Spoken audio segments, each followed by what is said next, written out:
Welcome to the reading of the Sabbath School lesson for the second quarter of 2022. Welcome to lesson number 9 in the series on Genesis, titled Jacob the Supplanter. It's ready for teaching on May 28, and my name's Percy Harrold. Wednesday, May 25. The Blessing of the Family. For Jacob, the last 7 years of exile are a burden, and yet these also are the most fruitful years. In them, Jacob will father 11 of the 12 children who will become the ancestors of God's people. This section constitutes the centre of Jacob's story, which we read about in Genesis 25:19 to chapter 35, verse 26, and it begins and ends with the key phrase, God opened the womb, referring to Leah in Genesis 29:31 and to Rachel in Genesis 30, verse 22. Each time this statement is followed by births. The evidence is that these births are the result of God's miraculous action. Read Genesis 29:31 to chapter 30, verse 22. How are we today to understand the meaning of what takes place here? Beginning at Genesis 29 and verse 31. When the Lord saw that Leah was unloved, he opened her womb, but Rachel was barren. So Leah conceived and bore a son, and she called his name Reuben, for she said, The Lord has surely looked on my affliction. Now therefore my husband will love me. Then she conceived again and bore a son, and said, Behold, the Lord has heard that I am unloved.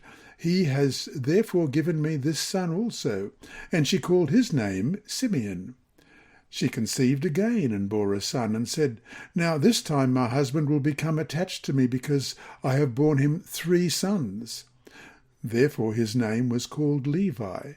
And she conceived again and bore a son, and said, Now I will praise the Lord. Therefore she called his name Judah.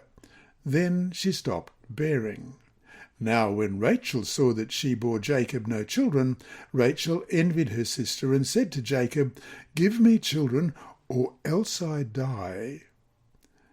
And Jacob's anger was aroused against Rachel, and he said, Am I in the place of God, who has withheld from you the fruit of the womb? So she said, Here is my maid Bilhah. Go into her, and she will bear a child on my knees, that I also may have children by her. Then she gave him Bilhah, her maid, as wife, and Jacob went into her, and Bilhah conceived and bore Jacob a son. Then Rachel said, God has judged my case, and he has also heard my voice and given me a son. Therefore she called his name Dan. And Rachel's maid Bilhah conceived again and bore Jacob a second son. Then Rachel said, With great wrestlings I have wrestled with my sister, and indeed I have prevailed. So she called his name Naphtali. When Leah saw that she had stopped bearing, she took Zilpah her maid and gave her to Jacob as wife. And Leah's maid Zilpah bore Jacob a son. Then Leah said, A troop comes. So she called his name Gad. And Leah's maid Zilpah bore Jacob a second son. Then Leah said, I am happy, for the daughters will call me blessed. So she called his name Asher. Now Reuben went in the days of wheat harvest, and found mandrakes in the field, and brought them to his mother Leah. Then Rachel said to Leah, Please give me some of your son's mandrakes. But she said to her, Is it a small matter that you have taken away my husband?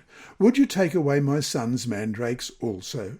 And Rachel said, Therefore he will lie with you tonight for your son's mandrakes.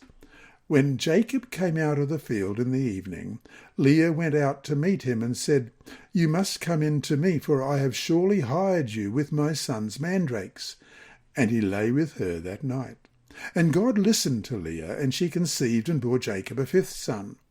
Leah said, God has given me my wages, because I have given my maid to my husband. So she called his name Issachar. Then Leah conceived again and bore Jacob a 6th son. And Leah said, God has endowed me with a good endowment. Now my husband will dwell with me, because I have borne him 6 sons. So she called his name Zebulun. Afterward she bore a daughter and called her name Dinah. Then God remembered Rachel, and God listened to her and opened her womb. God opened Leah's womb, and she had a son, Reuben, whose name contains the verb ra, that's R-A apostrophe A-H, which means to see. Because God saw that she was unloved by Jacob in Genesis 29:31, this child was compensation for her in her pain and suffering. In addition, she gives the name of Simeon, which contains the verb shama, S-H-A-M-A, or heard, to her second son, because God had heard, shama, the depth and the humiliation of her pain, and thus had pity on her, just as he had heard Hagar's affliction. We read that in Genesis 29, verse 33. Leah's son Simeon also will resonate with the name of Hagar's son Ishmael, which means God will hear. Let's look at Genesis chapter 16 and verse 11. And the angel of the Lord said to her, Behold, you are with child, and you shall bear a son. You shall call his name Ishmael, because the Lord has heard your affliction. When Leah gives birth to her last son, she calls him Judah, which means praise. Leah does not refer to her pain or even her blessing anymore. She just focuses on God and praises him for his grace. Strangely, it is only when Leah cannot give birth again that God remembers Rachel and opens Rachel's womb, as we read in chapter 30 and verse 22.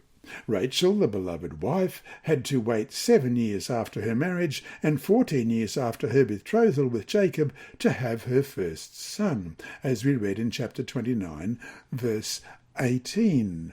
Now Jacob loved Rachel, so he said, I will serve you 7 years for Rachel, your younger daughter. And verse 27.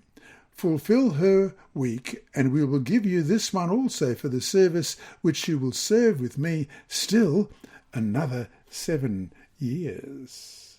And we'll compare that with Genesis chapter 30, verse 25. And it came to pass, when Rachel had borne Joseph, that Jacob said to Laban, Send me away, that I may go to my own place and to my country. She gave him the name of Joseph to signify that God had taken away, the word is A-S-A-F, Asaph, my reproach, and shall add Yasaph, Y-A-S-A-F, to me another son, as we read in Genesis chapter 30, verses 23 and 24. And she conceived and bore a son, and said, God has taken away my reproach. So she called his name Joseph, and said, The Lord shall add to me another son. However wrong some of these situations were, God was still able to use them, even if he didn't condone them, in order to create a nation from the seed of Abraham. So to finish today, in what ways does this story reveal that God's purposes will be fulfilled in heaven and on earth, despite human foibles and errors? This lesson was read by Dr. Percy Harrold for Christian Services for the Blind.